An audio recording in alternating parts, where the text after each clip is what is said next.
Bismillahirrahmanirrahim. Assalamualaikum warahmatullahi wabarakatuh. Alhamdulillahirabbil alamin.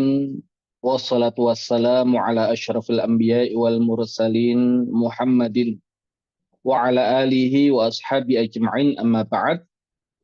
Para peserta kajian tadabbur ayat-ayat pemuda di dalam Al-Qur'an yang dirahmati Allah Subhanahu wa taala. Puji syukur alhamdulillah, Allah Subhanahu wa taala senantiasa memberikan kenikmatan yang sangat banyak untuk kita semua, nikmat iman, nikmat Islam, nikmat kesehatan, juga nikmat kesempatan di malam hari ini. Allah Subhanahu wa taala masih memberikan kita kesempatan dan keistiqomahan untuk sama-sama bertalabul ilmi, melanjutkan kajian tentang tadabbur ayat-ayat pemuda yang ada di dalam Al-Qur'an. Maka semoga Allah Subhanahu wa taala menjadikan ilmu yang kita kaji menjadi ilmu yang bermanfaat, ilmu yang bisa kita amalkan dalam kehidupan kita, ilmu yang mengubah kondisi pemuda kita sehingga mereka menjadi generasi yang kedepannya Allah Subhanahu wa taala akan hadirkan kebangkitan peradaban Islam melalui tangan-tangan mereka. Dan ketika yang demikian terjadi, maka semoga kita menjadi bagian dari yang punya andil, karena turut memulai hal-hal yang menjadikan sebab para pemuda kita menjadi generasi yang sesuai dengan apa yang dipandu oleh Al-Quran, apa yang dicontohkan oleh Nabi kita Nabi Muhammad SAW. Dan kita juga berharap agar Allah Subhanahu wa taala menjadikan duduk kita yang sejenak ini menjadi pemberat timbangan kebaikan amal ibadah kita. Dan kita juga berharap agar Allah Subhanahu wa taala sebagaimana mengumpulkan kita di majelis yang mulia ini, Allah Subhanahu wa taala kumpulkan kita semua di dalam surganya. Salawat serta salam semoga tetap terlimpah curahkan kepada junjungan kita Nabi besar Nabi Muhammad sallallahu alaihi wasallam, juga kepada keluarga beliau, para sahabat beliau, dan seluruh umat beliau. Baik para peserta kajian tadabbur ayat-ayat pemuda di dalam Al-Quran, insya Allah pertemuan kita di malam hari ini akan membahas satu kisah di dalam Al-Quran yang Allah Subhanahu wa taala munculkan. Dalam kisah ini kata fatah, kata pemuda, yang darinya kita mengambil tema pemuda potret manusia bervisi ayah, karena memang sosok yang dihadirkan di dalam Al-Quran yang akan kita bahas pada malam hari ini adalah seorang yang Allah Subhanahu wa taala sifati dengan sifat ayah, sebagaimana yang Allah Subhanahu wa taala sampaikan di dalam surat Al-Hajj ayat yang ke-78. Allah Subhanahu wa taala berfirman, millata abikum Ibrahim. Mila ayah kalian Ibrahim. Di ayat ini Allah Subhanahu wa taala mensifati Nabi Ibrahim dengan ya dengan ayah, dan nanti dipertegas oleh Nabi kita Nabi Muhammad sallallahu alaihi wasallam ketika mengajarkan kita doa dan zikir, baik itu zikir pagi ataupun zikir petang. Ya, maka salah satu redaksi di dalam zikir itu wa ala millati abina Ibrahim, dan atas milah ayat kita Ibrahim. Sehingga ini adalah kunci yang Allah Subhanahu wa taala berikan untuk kita, dan ini pula kunci yang dikabarkan oleh Nabi kita Nabi Muhammad sallallahu alaihi wasallam tentang sosok Nabi Ibrahim alaihissalam. Dan menarik ketika kita mengkaji kisah Nabi Ibrahim alaihissalam yang Allah Subhanahu wa taala kisahkan, kisah beliau banyak sekali tersebar di dalam Al-Qur'an, di beberapa surat yang ada di dalam Al-Qur'an. Bahkan ada satu surat yang diberi nama dengan nama beliau, yaitu surat Ibrahim. Dan ada yang membedakan kisah Nabi Ibrahim dengan kisah nabi-nabi yang lain, walaupun mungkin ada kisah sebagian nabi yang Allah Subhanahu wa taala memotret mereka tidak hanya dari sisi tugas risalah kenabian, tapi juga ada gambaran kehidupan mereka di dalam berkeluarga dan berumah tangga. Namun untuk Nabi Ibrahim secara khusus tadi Allah Subhanahu wa taala sifati dengan ab, ya sifati dengan ayah. Dan ayat yang membahas tentang pemuda yang berkaitan dengan Nabi Ibrahim alaihissalam adalah ayat yang ada di surat Al-Anbiya ayat yang ke-60 ketika kaum beliau mendapati berhala-berhala dihancurkan. Maka mereka bertanya, siapa yang melakukan semua ini? Nah, di situ Allah Subhanahu wa taala mengabarkan ucapan mereka. Qalu sami'na fatan yadhkuruhum yuqalu lahu Ibrahim. Mereka mengatakan kami sering mendengar ada seorang pemuda yang sering mencela berhala-berhala itu, namanya adalah Ibrahim. Ya, namanya adalah Ibrahim. Nah, di ayat ini oleh kaumnya Nabi Ibrahim disebut dengan fata, ya disebut dengan pemuda. Dan di pertemuan sebelumnya sudah kita terangkan sentuhan kata fata, walaupun secara umum ada singgungan antara fata dan syabab, namun fata ini identik dengan masa awal dari syabab itu. Sehingga sangat dekat usia fata ini dengan masa balik. Nah, sehingga inilah yang dimunculkan di dalam Al-Quran. Manusia-manusia yang luar biasa itu bukan fata di penghujung masa pemudanya, ya, tapi bahkan di awal, ya, masa mereka menjadi pemuda, mereka menjadi orang-orang yang luar biasa. Dan ketika kita dapati nanti di kisah Nabi Ibrahim alaihissalam, seluruh negeri rusak, tapi yang sanggup bertahan adalah seorang pemuda yang namanya adalah Ibrahim. Nah, maka ini cara Al-Quran menggambarkan kepada kita, inilah sosok pemuda yang sesuai dengan standar Al-Quran. Ketika seluruh masyarakatnya rusak, ya maka dia tetap baik. Bahkan dia yang berusaha untuk memperbaiki masyarakatnya. Nah, mungkin akan muncul pertanyaan. Nabi Ibrahim satu dari sekian banyak pemuda di negeri itu. Kalau Nabi Ibrahim tetap baik dan bahkan Nabi Ibrahim yang memperbaiki negeri yang rusak itu, tapi secara umum berarti para pemudanya rusak juga. Ya, para pemudanya rusak juga.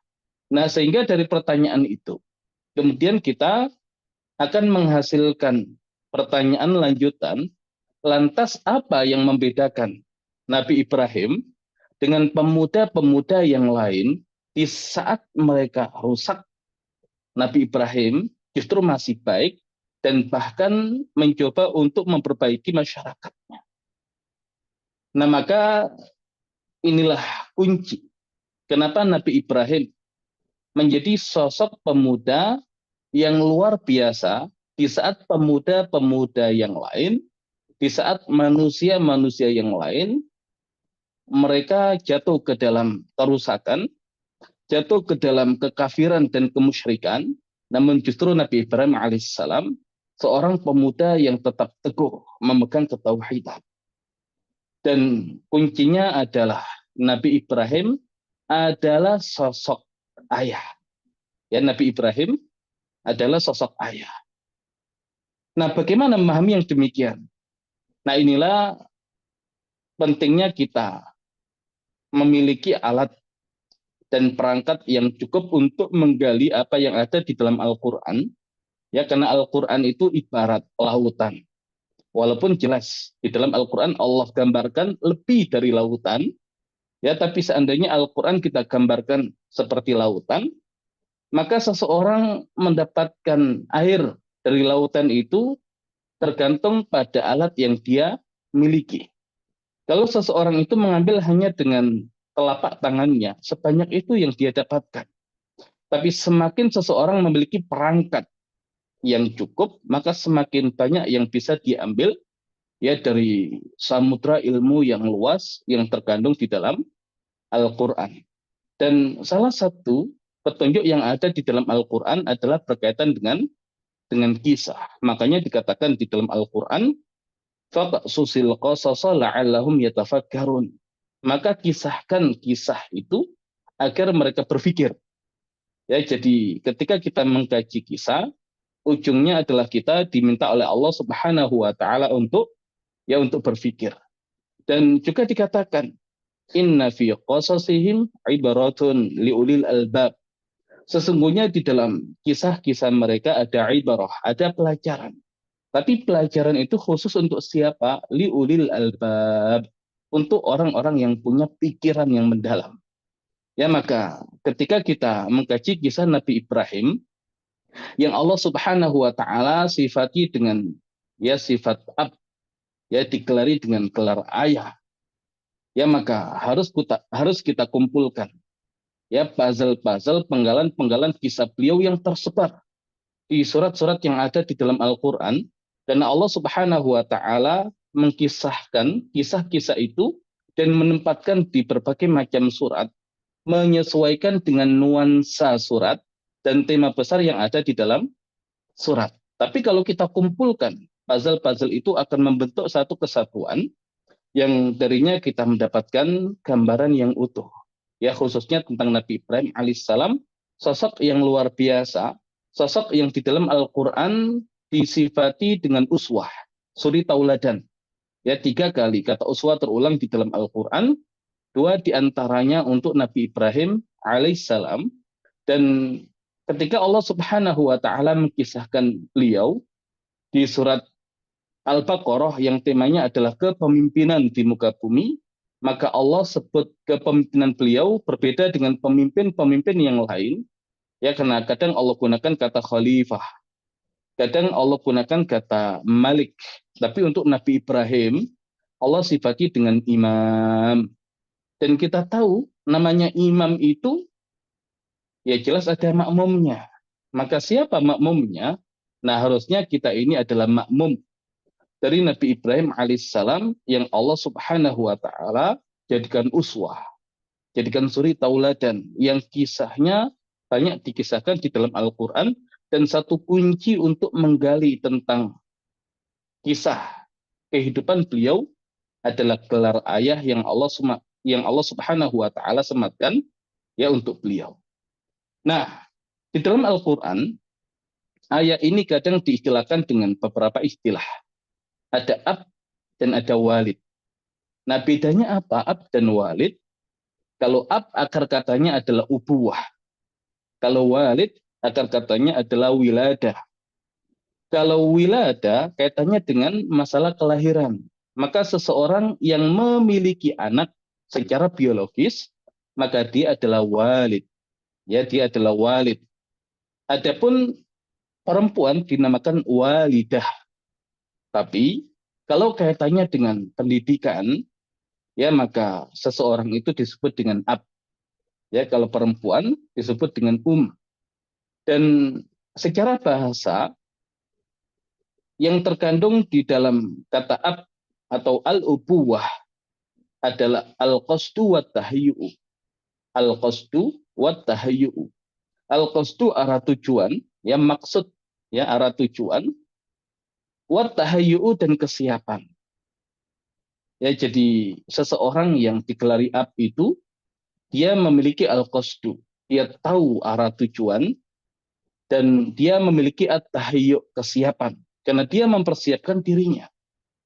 Jadi Nabi Ibrahim alaihissalam ya bahkan sejak muda sudah menyandang gelar ab, sudah menyandang gelar ayah, walaupun beliau di usia muda belum memiliki keturunan. Ya, karena ab itu tidak membutuhkan keturunan, karena ab lebih kepada kesiapan dan juga memiliki ilmu sehingga tahu kemana maksud dan arah tujuan keluarga itu nanti akan diarahkan. Dan inilah pentingnya ilmu yang harus dimiliki oleh seorang pemuda. Nah, maka kenapa Nabi Ibrahim tidak rusak di saat masyarakatnya rusak dan bahkan pemuda-pemuda yang lain rusak?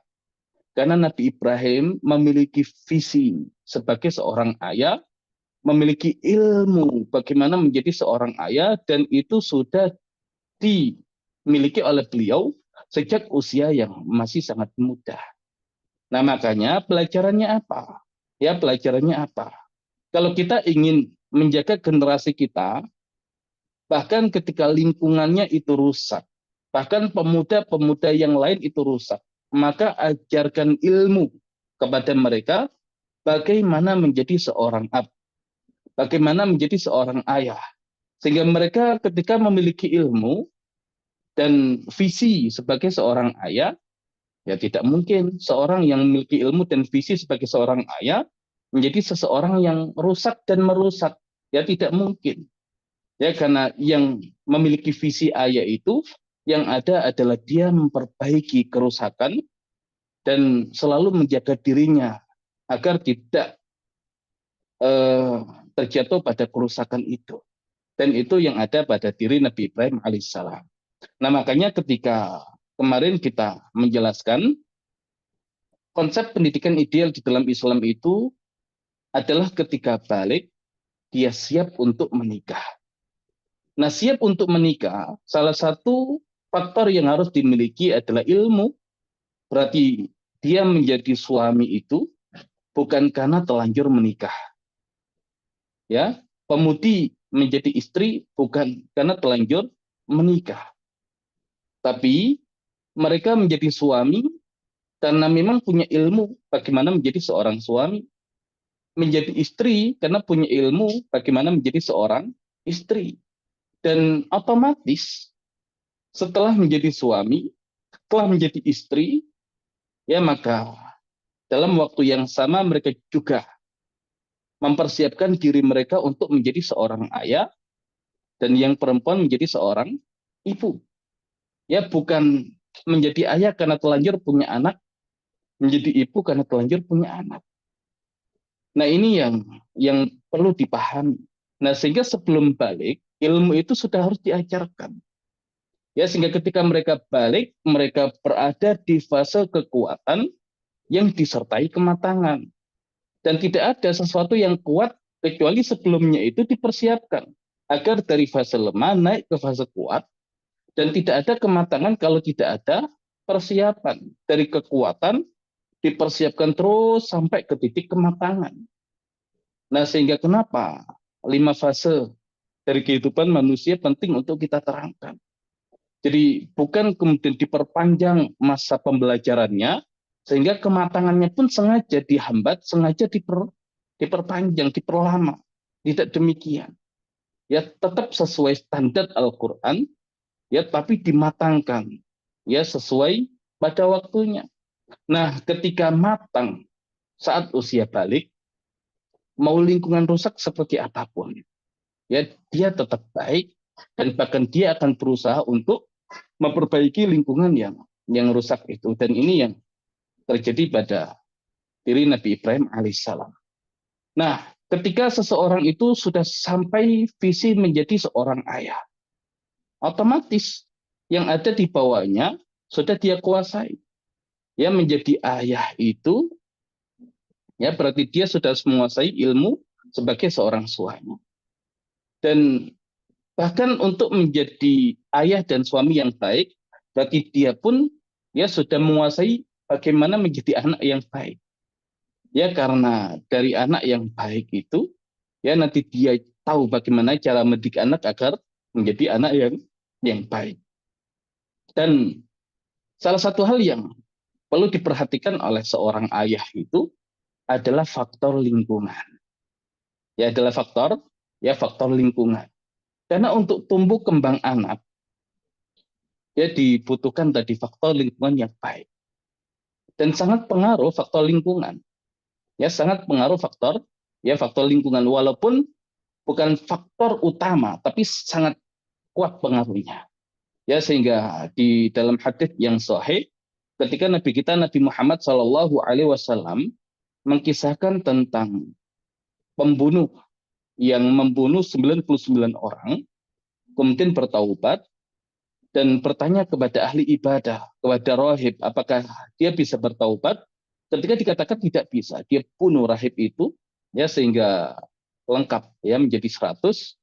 Kemudian ada keinginan bertaubat dan dia bertanya kepada alim, ya ahli ilmu, maka dikatakan bisa. Tapi syaratnya apa? Dia harus keluar dari negerinya menuju negeri yang lain, yang baik.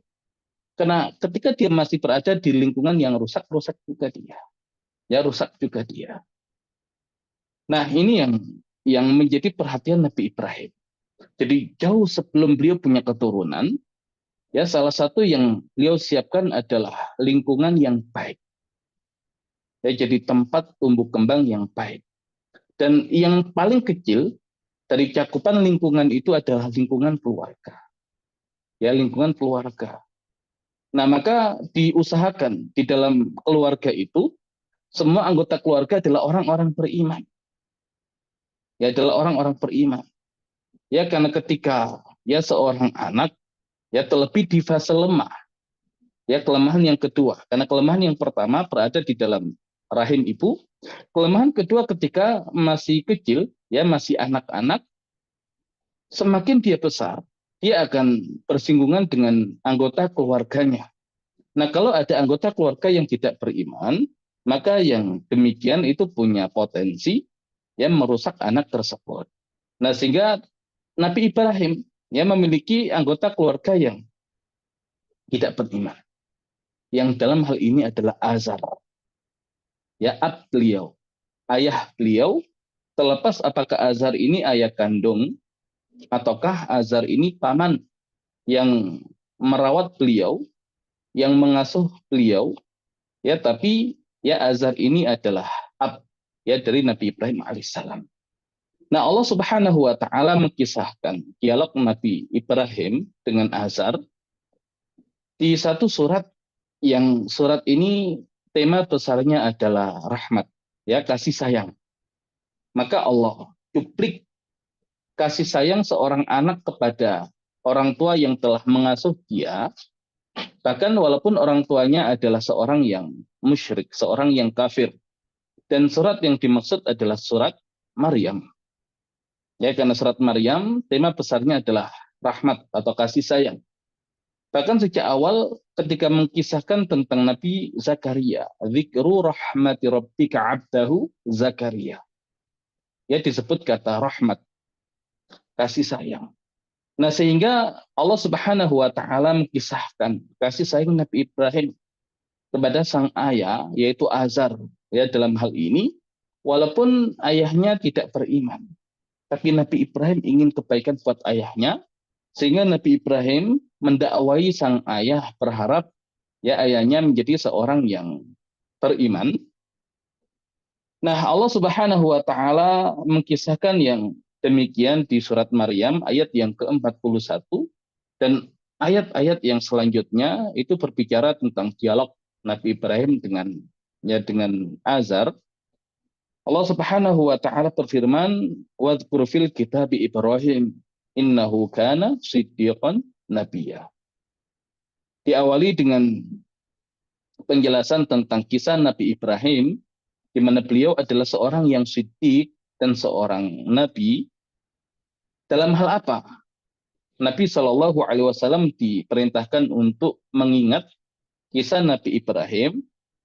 Qala li abi, ketika dia berkata kepada ayahnya, ya abadi, wahai ayahku. Ya kata ya abadi ini panggilan sayang. Ya panggilan sayang, panggilan yang terbaik dari seorang anak kepada ayah yang dikasihi, dan ini yang dicontohkan di dalam Al-Qur'an, ya abadi.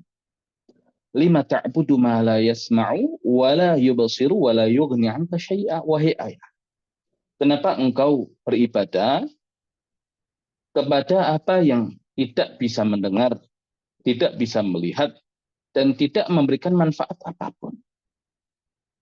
Nah, kemudian terus terjadi dialog ya antara Nabi Ibrahim dengan Azar, dan nanti kalau kita perhatikan redaksi yang digunakan oleh Nabi Ibrahim ya sangat lembut, ya sangat lembut.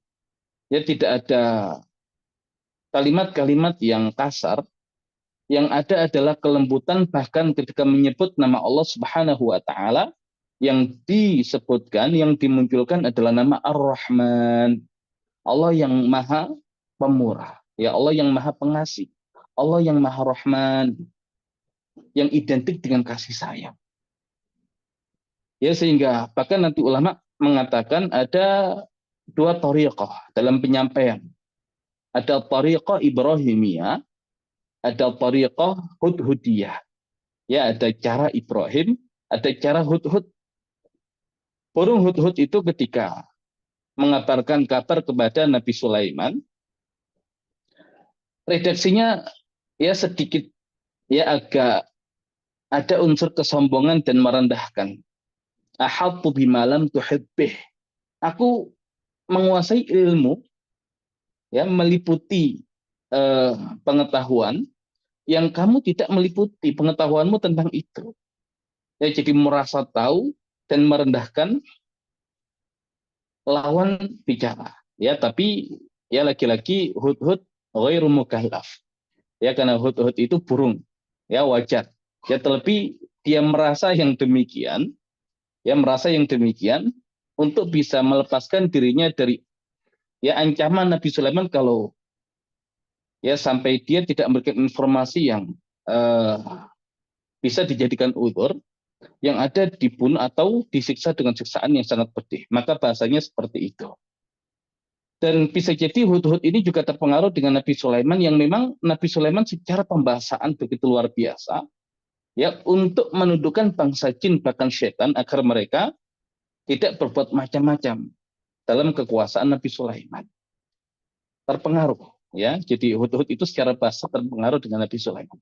Nah, Nabi Ibrahim ya mengatakan, ya abadi ini qad ja'ani minal ilmi ma lam ya'tika fattabi'ni. Wahai ayah, telah datang kepadaku ilmu yang mungkin belum datang kepadamu, maka ikuti aku. Ya, sangat lembut bahasa Nabi Ibrahim. Ya, namun ala kulli hal, ya bahkan nanti Azhar ya mengancam dengan ancaman yang sangat keras. Ya, jadi la illam tantahil arjumannak. Ya, jika kamu tidak berhenti, aku akan merajam kamu. Ya, ancaman yang luar biasa. Ya, tapi justru balasan dari Nabi Ibrahim, sa'astaghfirulaka rabbi innahu kana bi hafiya. Aku akan mohonkan ampun untukmu kepada Rabbku, dia sangat baik kepadaku. Dan ini juga nanti jadi pembelajaran. Ya, ketika seorang anak dengan kondisi orang tua yang tidak beriman, tetap lembut seperti itu, maka ketika yang demikian menjadi kisah dan didengar oleh anaknya nanti, maka yang ada adalah ketakjuban anak kepada orang tuanya yang tetap berbakti ya kepada ayahnya, walaupun ayahnya tidak beriman, ayahnya bersikap tidak baik.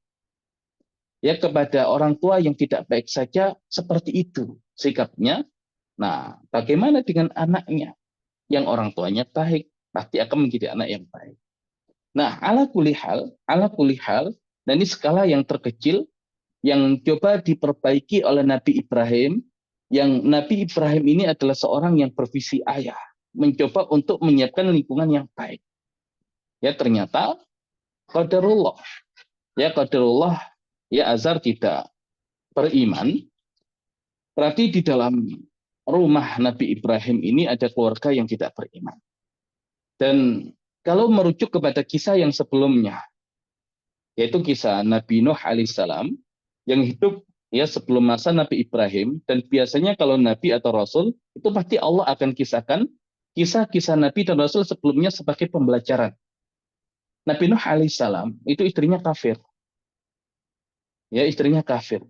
Jadi bayangkan didik anak tanpa istri itu susahnya luar biasa. Dan lebih susah kalau ada istri tapi istrinya kafir mengajak kepada keburukan. Itu lebih sulit lagi. Tapi hebatnya Nabi Nuh alaihissalam sanggup menjadikan putra-putra beliau tetap berada dalam keimanan. Hanya satu putra yang akhirnya ikut kepada kekufuran dan kesyirikan. Dan kalau kita kaji sebabnya apa? Ya, karena di rumah itu ada orang tua atau ibu yang kafir, ya anggota keluarga yang kafir, di luar mainnya dengan teman-teman yang kafir. Ya, karena faktor lingkungan. Di rumah ada anggota keluarga yang kafir, di luar ya berteman dengan orang-orang kafir. Ya, makanya dialog antara Nabi Nuh dengan sang putra ketika hendak ditenggelamkan oleh Allah. Ya, Nabi Nuh mengatakan, ya bunayyarkam ma'ana, wahai anakku, naik bersama kami, wala takum ma'al kafirin, jangan kamu bersama orang-orang kafir. Bukan jangan kamu menjadi, tapi jangan kamu bersama orang-orang kafir. Karena sebab kekafirannya, kebersamaan dia dengan teman-teman kafir.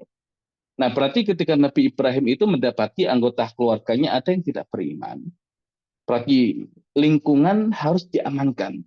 Ya, agar lingkungannya itu beriman. Ya, karena walaupun ada anggota keluarga yang tidak beriman, nanti kalau Allah hadirkan keturunan, ya Allah hadirkan keturunan, ya minimal lingkungannya itu lingkungan yang beriman. Sehingga anak-anak beliau terselamatkan dari kekufuran dan kesyirikan. Nah, sehingga di surat yang berbicara tentang ketauhidan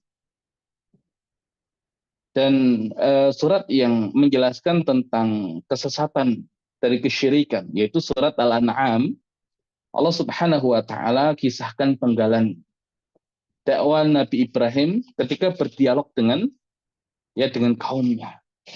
Di ayat yang ke-74 ya di surat Al-An'am diawali dengan dialog beliau dengan sang ayah, ya dengan Azar.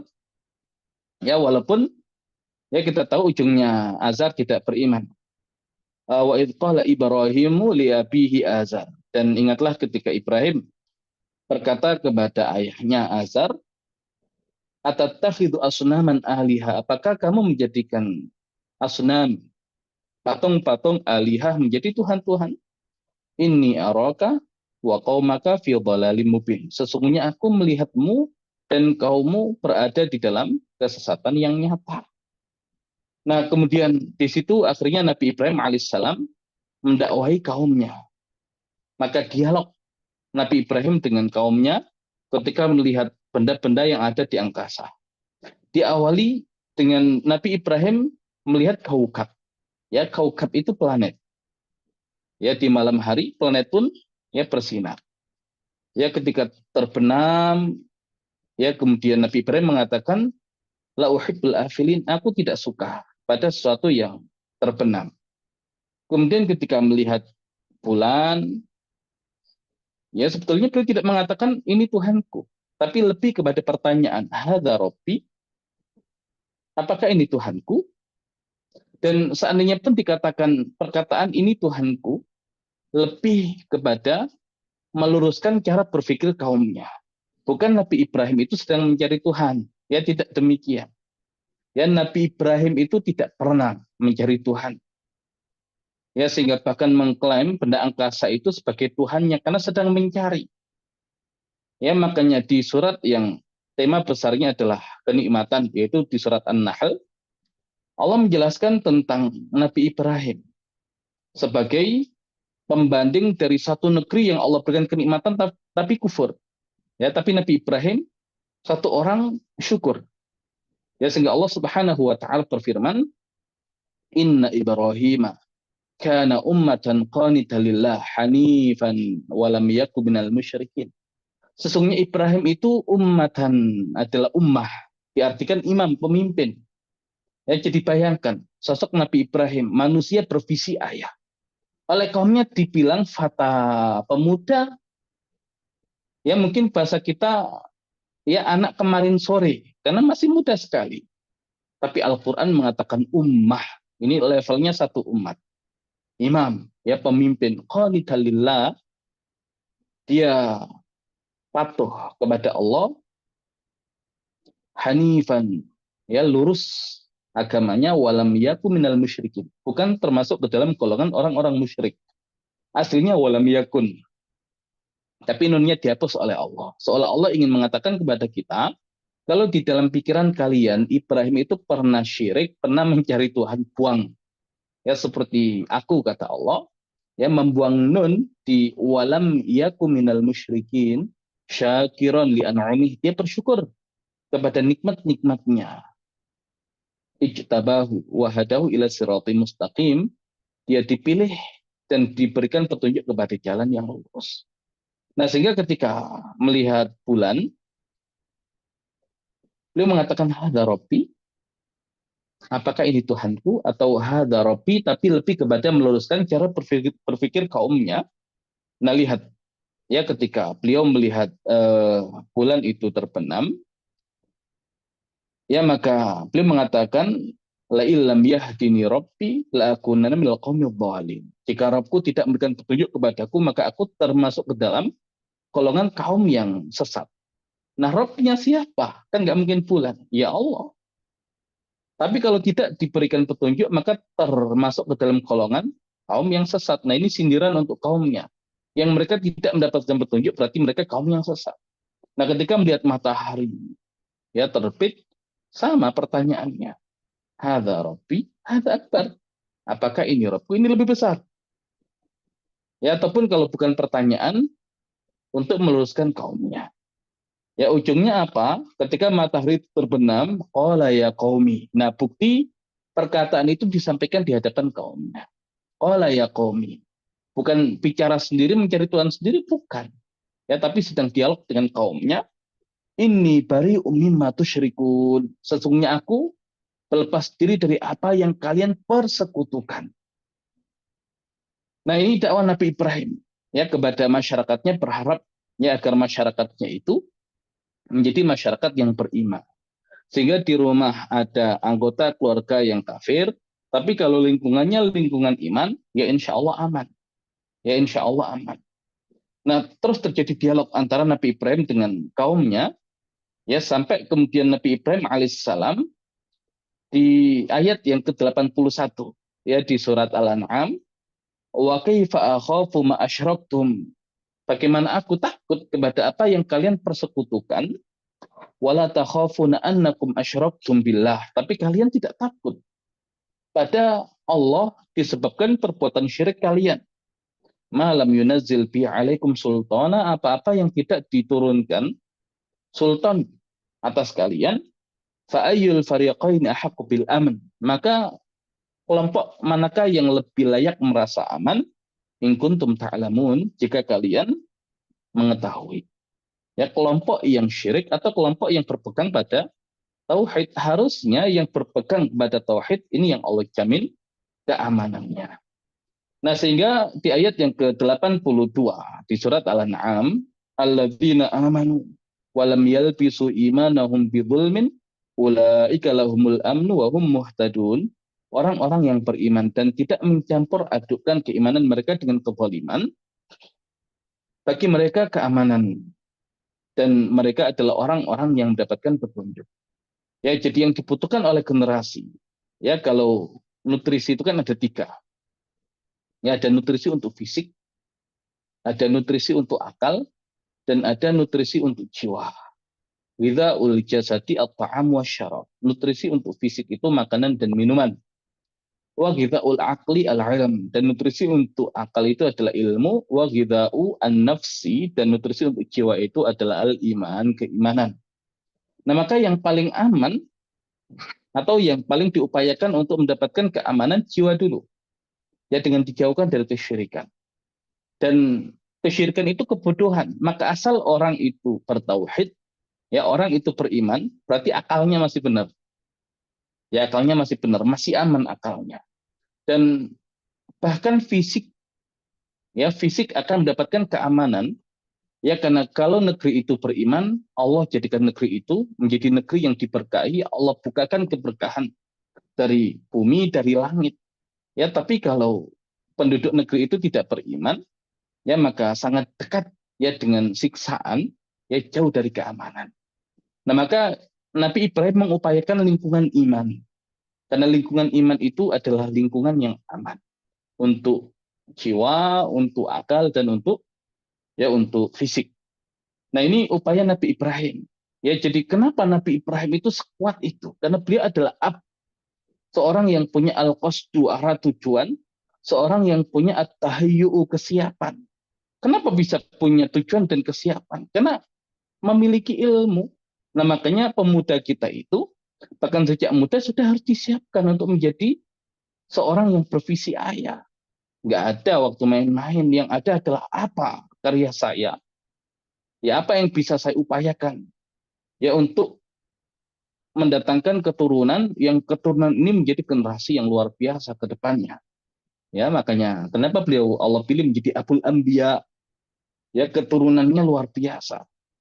Ya, jadi selalu Nabi Ibrahim itu kalau berdoa keturunan. Ya, karena ayah ya ketika Allah Subhanahu wa taala jadikan imam ya di surat Al-Baqarah. Eh wa idzibtala Ibrahim rabbuhu bi kalimatin fa'atammahun, dan ingatlah ketika Ibrahim diuji oleh Rabbnya dengan kalimat-kalimat ujian, maka dia sempurnakan ujian itu. Apa balasannya? Ini ja'iluka linnas imama. Sesungguhnya aku menjadikan engkau bagi manusia imam. Apa yang diminta oleh Nabi Ibrahim? Qala wa min dzurriyyati, ya Allah, bagaimana dengan keturunanku? Nah, selalu keturunanku. Ya, jadi sosialnya itu bukan mandiri, tapi bahkan bagaimana ya bisa berkorban untuk orang lain, khususnya untuk keluarga, untuk keturunan. Ya, bahkan ketika berdoa di surat Ibrahim, wa janubani wa baniya an na'budal asnam. Jauhkan diriku dan anak-anak keturunanku dari menyembah berhala. Jadi selalu begitu. Jadi bahkan menjaga dirinya dari kerusakan. Bukan hanya dirinya, karena ayah. Ya, bahkan menjaga anak-anaknya dari kerusakan. Ya, nggak mungkin rusak. Ya, walaupun masih muda nggak mungkin rusak. Karena pervisi ayah tadi. Karena ayah itu nggak merusak. Ayah itu menjaga. Ayah itu melindungi. Nanti yang sudah ada pada diri Nabi Ibrahim bahkan sejak muda. Bahkan sebelum punya anak. Nggak ada masalah. Karena ab itu bukan gelar untuk yang punya anak. Tapi ab itu gelar untuk mereka yang punya ilmu bagaimana menjadi seorang ayah. Seorang yang punya al-qasdu wa tahayyu'u. Maksud, arah tujuan, dan juga kesiapan diri. Nah, ketika masyarakatnya tidak beriman, maka yang bisa diupayakan adalah mendakwahi rajanya. Ya, pemimpinnya. Jangan-jangan kalau pemimpinnya beriman, ya nanti masyarakatnya bisa beriman. Nah, untuk kisah dialog beliau dengan pemimpin, ya Allah munculkan di surat Al-Baqarah yang temanya adalah kepemimpinan. Ya, walaupun ya nanti kalau kita terapkan konsep yang ada di Al-Baqarah, maka Allah akan berikan kepemimpinan kepada kaum muslimin. Tapi apakah mereka yang Allah berikan kepemimpinan adalah ukuran kebaikan? Tidak. Makanya Allah berikan satu potret di surat Al-Baqarah tentang seorang yang Allah berikan kepemimpinan, tapi Allah tidak ridho dengan dia. Ya, tidak ridho dengan dia. Tapi kalau umat Islam ingin mendapatkan kepemimpinan di muka bumi, ikuti konsep yang ada di surat Al-Baqarah. Ya, karena temanya, ya tema besarnya adalah kepemimpinan di muka bumi. Nah, di surat Al-Baqarah ayat yang ke-258, Allah Subhanahu wa taala mengisahkan dialog Nabi Ibrahim dengan raja. Bahkan parah, ini rajanya mengaku sebagai Tuhan. Alam tara ila ladzi haja Ibrahim rabbuhu Ibrahim fi rabbih an atahu Allahul mulk. Apakah kamu tidak mengetahui, ya tidak melihat kepada seseorang yang mendebat Ibrahim, an atahu Allahul mulk, yang Allah Subhanahu wa taala berikan dia al-mulk, kekuasaan. Idz qala Ibrahimu rabbiyalladzi yuhyi wa yumit. Ketika Ibrahim berkata, Rabbku yang menghidupkan dan mematikan. Ya, tapi kata raja itu, qala ana uhyi wa umit, sesungguhnya aku yang menghidupkan dan mematikan. Ya, ulama mengatakan maksud dia menghidupkan dan mematikan dihadirkan dua narapidana. Satu dibunuh, ya satu dibiarkan hidup. Nah, yang dibiarkan hidup, uhyi, aku menghidupkan. Yang dibunuh, wa umit, dan aku mematikan. Nah, itu versi si raja.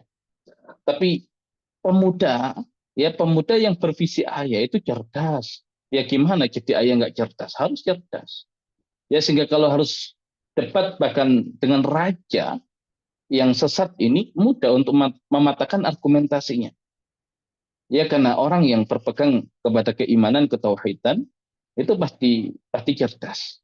Ya, terlebih kalau ya bervisi ayah, luar biasa. Nah, qala Ibrahimu fa innallaha. Jadi Nabi Ibrahim tidak lagi mengatakan Robbi. Fa innallaha. Karena kalau mengatakan Robbi, Robku, bisa jadi raja itu mengklaim itu dirinya. Enggak. Fa Allah, sesungguhnya Allah, ya'ti bisyamsi minal masyriq, mendatangkan matahari dari arah timur. Fa'ti biha minal maghrib. Ya, maka kalau kamu memang Tuhan, datangkan dari barat. Fabuhital ladzi kafar. Ya, maka terbungkamlah orang kafir itu. Wallahu la yahdil qaumadz zalimin. Dan Allah itu tidak memberikan petunjuk kepada kaum yang zalim. Raja tidak beriman. Nah, berusaha tadi menjadikan anggota keluarga semuanya beriman, ada yang tidak beriman. Kemudian mencoba untuk ya mendakwahi masyarakat, berharap ya agar masyarakatnya beriman, tapi ternyata tidak beriman. Raja didakwahi, jangan-jangan kalau pemimpinnya beriman, masyarakatnya ikut beriman. Ternyata tidak beriman juga. Ya, maka pilihan terakhir apa? Hancurkan berhala-berhalanya. Ya, hancurkan berhala-berhalanya. Siapa tahu dengan berhala-berhala itu dihancurkan, maka muncul kesadaran. Oh, ternyata Tuhan-Tuhan yang selama ini kita sembah itu tidak punya kekuatan apapun. Nah, ini yang diupayakan oleh Nabi Ibrahim, yang Allah Subhanahu wa Ta'ala kisahkan di dalam surat Al-Anbiya, ya, di dalam surat Al-Anbiya. Dan Al-Anbiya temanya penyebutan para nabi. Ya, jadi kisah-kisah para nabi Allah kisahkan di surat Al-Anbiya. Sisi manusianya para nabi itu juga Allah Subhanahu wa Ta'ala sebutkan di surat Al-Anbiya. Ya, jadi secara umum walaupun mereka nabi, tapi mereka juga manusia.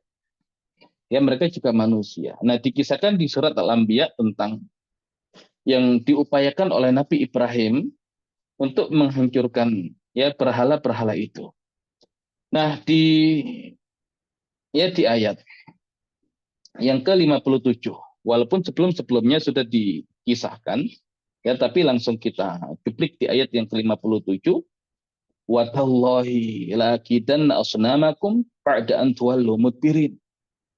Dan tallahi, ya, jadi sumpah itu ada wallahi, ada billahi, ada tallahi. Nah, tallahi itu jarang digunakan. Dan biasanya kalau menggunakan tallahi itu, ya untuk tema-tema yang jarang terjadi. Ya, tema-tema yang unik, tema-tema yang aneh. Wa tallahi, demi Allah, laqidan, aku akan membuat tipu daya. Asnamakum terhadap berhala-berhala kalian, ba'da an tuwallu mudbirin, setelah kalian itu pergi. Ya, berpaling. Nah, nanti dikisahkan di surat yang lain,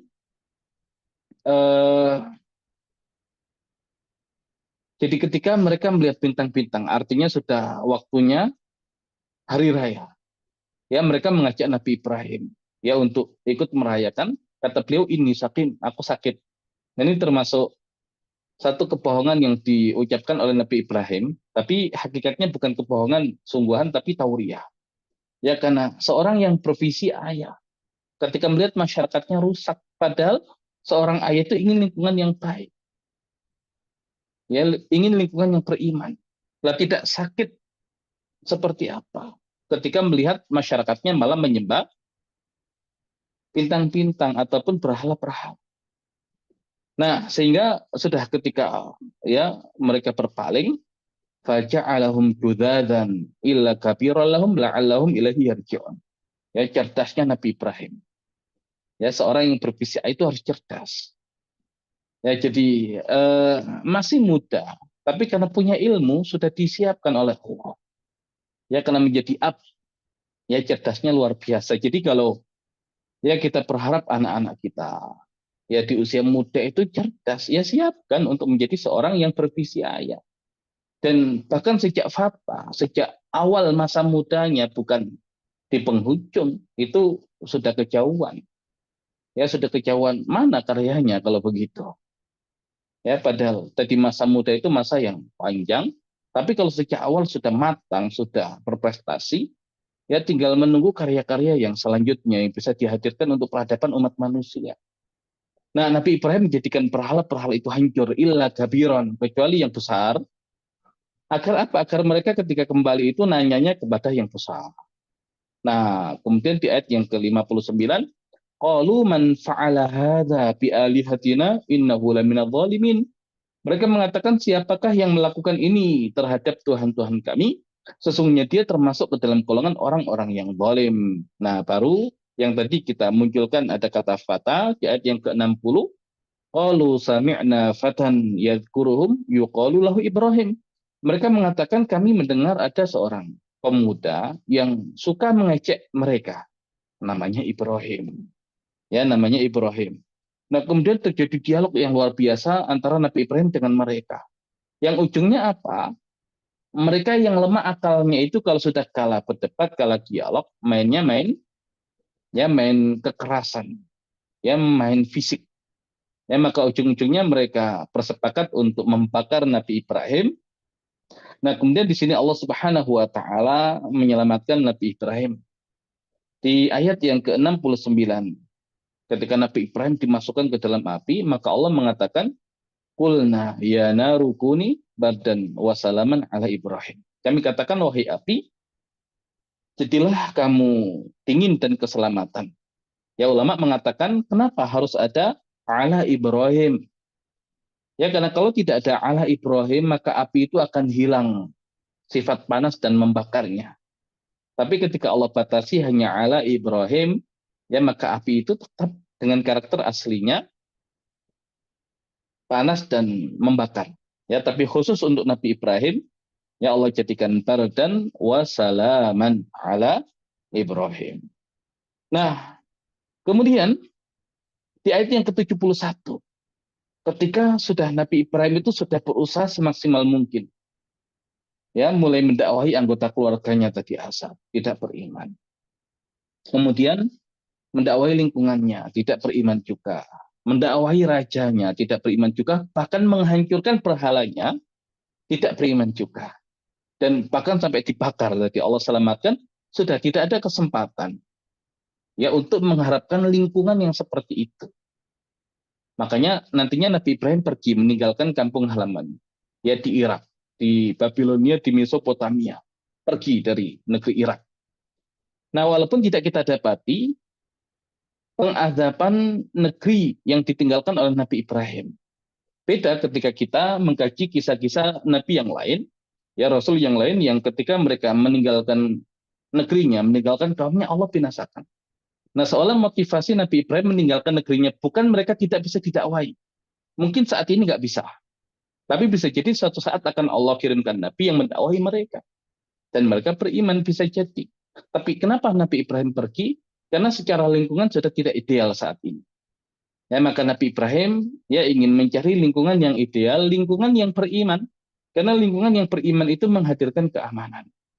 Ya, maka berpindah ke negeri Syam yang Allah gambarkan di ayat yang ke-71.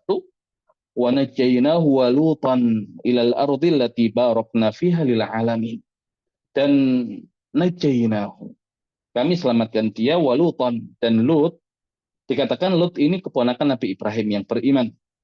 Ilal ardi allati barakna fiha lil alamin, kepada negeri yang kami berkahi bagi semesta alam, yaitu negeri Syam. Wa wahabna lahu Ishaq wa Yaqub nafila, dan kami anugerahkan kepada dia Ishak. Ya, nanti ada kaidah, siapa yang meninggalkan sesuatu karena Allah, maka Allah akan ganti dengan yang lebih baik. Dia tinggalkan keluarganya di Irak. Walaupun nanti lama ya Allah ganti dengan keluarga yang lebih baik. Ya, dari Sarah nanti lahir Ishak. Ya, tidak dimunculkan Nabi Ismail karena memang perjalanannya dengan Sarah. Ya, lebih kepada keluarga yang berasal dari Irak, makanya dari jalur Sarah nanti melahirkan Ishak, dan setelah Ishak nanti ya Allah berikan anugerah cucu yang bernama Yakub. Nah, di sini dikatakan Nabi Ibrahim itu keluar dengan Nabi Lot. Tapi kita tahu nanti ditemani oleh Sarah. Kenapa tidak disebutkan 3 orang, tapi hanya berdua? Nah, ini juga pelajaran. Ya, jadi kemanapun suami pergi itu pasti ada istrinya. Ya, jadi tidak perlu Allah sebutkan istri, karena otomatis dia akan membersamai suaminya. Ya, jadi 3 orang, tapi Allah jadikan 2, karena istri itu include dengan suaminya. Dan pertanyaannya, ketika Nabi Ibrahim pergi dengan membawa Sarah istrinya, dan sebelum peristiwa pembakaran, Nabi Ibrahim dikatakan fata, pemuda. Lah, kapan menikahnya? Sudah menikah sebelumnya, Atau setelah peristiwa pembakaran itu baru menikah sebelum pergi meninggalkan kaumnya? Nggak mungkin. Ya di momen yang sudah begitu kan nggak mungkin menikah dulu. Nah maka kemungkinan besar Nabi Ibrahim itu sudah menikah jauh sebelum itu. Nah lagi-lagi menguatkan tadi konsep ya jadi pemuda ideal itu menikah sejak usia muda. Dan ketika dia punya visi ayah, nah di sini ketika lingkungan rusak dia menjaga dirinya untuk tidak rusak. Tapi bahkan dia memperbaiki. Ya karena ayah itu karakternya begitu. Nah tapi kalau visinya itu ya hanya memperhatikan dirinya sendiri, egois, ya sudah mudah sekali rusak. Karena dia hanya mencari kenikmatan pribadi, kesenangan pribadi, dan itu yang terjadi pada pemuda hari ini. Ya, jangankan bervisi ayah, bervisi suami saja nggak ada. Ya, egois tadi, memikirkan diri sendiri. Kalau sampai bervisi ayah, ya jiwa pengorbanannya begitu luar biasa, ya sosialnya begitu luar biasa. Ini kematangan yang diharapkan untuk menjaga pemuda untuk tetap baik dan tidak rusak, bahkan memperbaiki masyarakatnya. Nah, sehingga Allah Subhanahu wa taala memunculkan kata fata melalui pengakuan dari kaumnya untuk Nabi Ibrahim, ya perjuangan seorang pemuda yang bervisi ayah.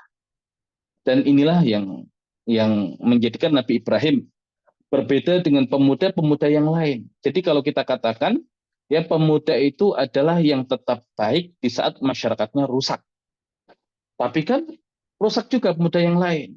Nah, apa yang membedakan tadi? Yang membedakan salah satunya adalah tadi punya arah tujuan yang jelas dan mempersiapkan dirinya al-qasdu wa tahayyu yang itu menjadi ya persyaratan untuk seseorang itu digelari dengan ya digelari dengan ya dengan ayah. Berarti yang bisa kita siapkan ya adalah anak-anak kita sebelum memasuki usia balik, di usia mumayyiz, ya di usia mumayyiz, usia kekuatan, tapi belum disertai kematangan.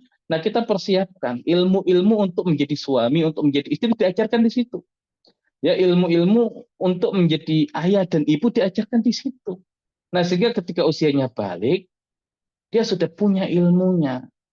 Dan ilmu ini yang menentukan kesiapan. Ya, makanya kalau dikatakan konsep pemuda ideal itu ketika balik siap menikah. Nah, kuncinya ada di ilmu. Dan itu langsung dipraktekkan oleh Nabi Ibrahim alaihissalam. Dan itu pula yang nanti Nabi siapkan pada diri para sahabat. Ya, jadi sahabat-sahabat yang lahir di masa Islam, ya ketika mereka muda luar biasa. Jadi jangan kemudian saya ingin meneladani Nabi yang menikah usia 25 tahun itu Nabi belum diangkat menjadi Nabi dan Rasul. Ya maka belum menjadi ya panduan untuk kita. Ya walaupun seandainya pun itu jadi inspirasi. Ya maka itu adalah perbuatan Nabi. Dan ada kaulnya Nabi. Mana yang didahulukan antara kaulnya Nabi dengan perbuatan Nabi? Ya maka kaulnya didahulukan. Kenapa? Karena bisa jadi ya perbuatan Nabi, af'alnya Nabi itu kekhususan untuk Nabi. Terlebih sebelum diangkat jadi Nabi. Tapi kaulnya Nabi, perkataan Nabi itu konsep. Yaitu konsep. Makanya lihat para sahabat. Ya menikah di usia belasan. Dan itu atas didikan Nabi Muhammad SAW. Jadi kalau kita ingin ittiba kepada Nabi, bukan 25 tahun, ikuti Usama, ikuti sahabat-sahabat yang lain. Ya terlebih yang lahir di masa Islam. Karena pendidikan sejak orang tuanya disiapkan oleh Nabi, ya kemudian mereka dari kecil dididik oleh Nabi. Nah ketika balik dinikahkan oleh Nabi dan mereka sanggup untuk yang demikian dan punya visi yang panjang, ya menjadi seorang ayah. Ya jadi ini yang perlu kita perhatikan di awal ya dari kemunculan kata fata di dalam Al-Qur'an yang dalam hal ini adalah surat Al-Anbiya ayat yang ke-60 untuk potret Nabi Ibrahim alaihissalam. Ya dan ini satu puzzle yang perlu kita pegang ya sebelum nanti kita lengkapi dengan puzzle-puzzle yang lain.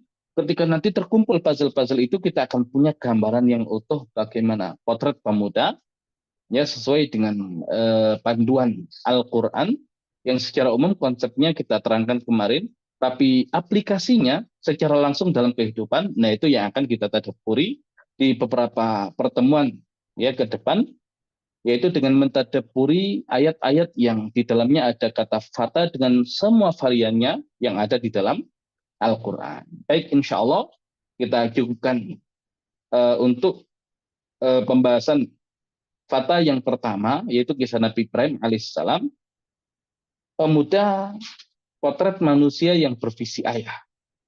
Yang karena punya visi sebagai seorang ayah, maka dia menjaga kesolehan dirinya, dan bahkan dia berusaha untuk mensolehkan keluarganya, masyarakatnya, negaranya, ya karena disitulah kemudian dia berpikir anak-anak keturunannya akan mendapatkan pendidikan yang maksimal, dan memang itulah karakter ayah, memperbaiki dan melindungi.